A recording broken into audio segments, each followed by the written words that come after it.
بسم اللہ الرحمن الرحیم۔ رفاع بن رافع زرکی سے روایت ہے کہ ہم نبی صلی اللہ علیہ وآلہ وسلم کی اقتداء میں نماز پڑھ رہے تھے۔ جب آپ صلی اللہ علیہ وآلہ وسلم رکوع سے سر اٹھاتے تو سمع اللہ لمن حمدہ کہتے۔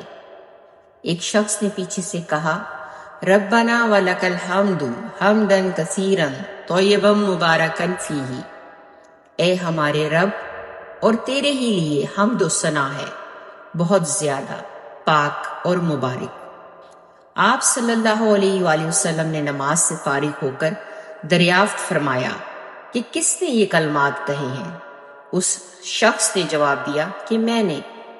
اس پر آپ صلی اللہ علیہ وآلہ وسلم نے فرمایا کہ میں نے 30 سے زیادہ فرشتوں کو دیکھا کہ ان کلمات کو لکھنے میں وہ ایک دوسرے پر سبقت لے جانا چاہتے تھے۔